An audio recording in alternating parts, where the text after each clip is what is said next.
Ryan's name means king, that she is a leader, and she is determined to keep growing into the name her parents gave her.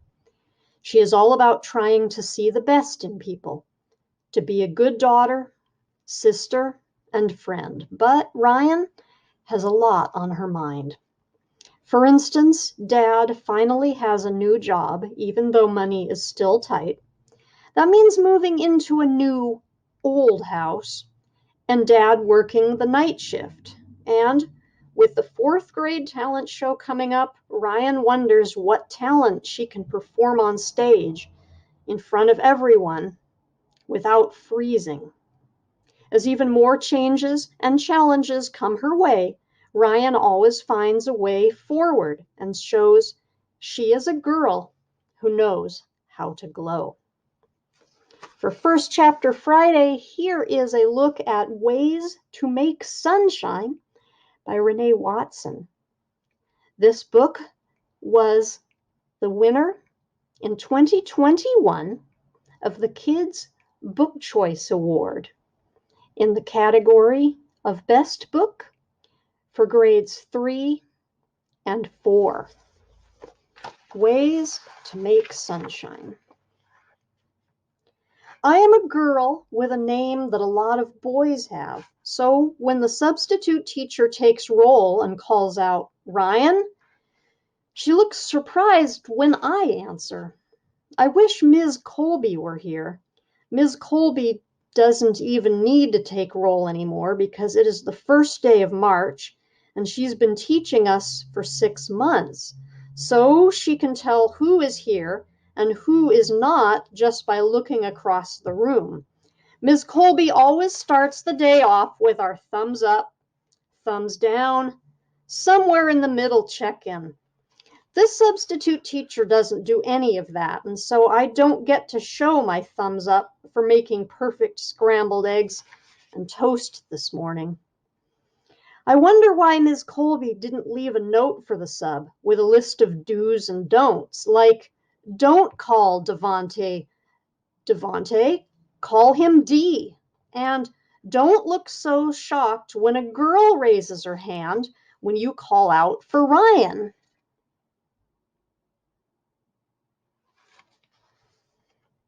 Here, I say. Ryan Hart? The substitute says. She looks at me like she is not sure I am who I say I am. Yes, my name is Ryan. Oh, she says, pushing up her 2 big glasses. Brandon, the boy sitting next to me, says, she has a boy's name.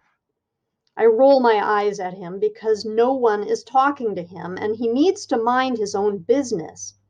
I do not have a boy's name. I have my name. My name is Ryan, and Ryan means king, and that means I am a leader. Okay, please, settle down. Settle down, the substitute teacher says, mostly to me and not to Brandon, who thinks he knows it all. Okay, Ryan Hart is here, she says to herself. Then Brandon whispers, and she spells her last name wrong. He laughs at his corny joke. I do not. My name is Ryan Hart, and it's not heart like the muscle. It's H-A-R-T, as in my last name. The substitute teacher walks over to my desk and says, I need you to keep your voice down. I need Brandon to leave me alone. I roll my eyes at Brandon again, extra roll this time. But then I remember what Mom always tells me, how she named me Ryan because she wanted me to feel powerful, to remember that I am a leader every time someone calls my name. Dad is always telling me our people come from royalty, that my ancestors lived in Africa and were kings and queens and inventors and hard workers. Mom tells me their strength is running through my veins. I sit up straight, ignore Brandon, and try to be the leader I am supposed to be. Mom and Dad tell me I will keep growing into my name. They say it to my brother too. Be who we named you to be, they tell him, whenever he is pulling my ponytail or grabbing food off my plate when I'm not looking. My brother's name is Raymond. We call him Ray. His name means protector, and Dad says he should be keeping me, his little sister, safe. But mostly he is just bossy and nosy, and sometimes he treats me like I am a glass thing that could break. He is always telling me, "You can't do this," and "You shouldn't be so that." Maybe because I am 2 years younger than him. Maybe because I am a girl. Maybe because he doesn't know the meaning of my name, how tough I really am.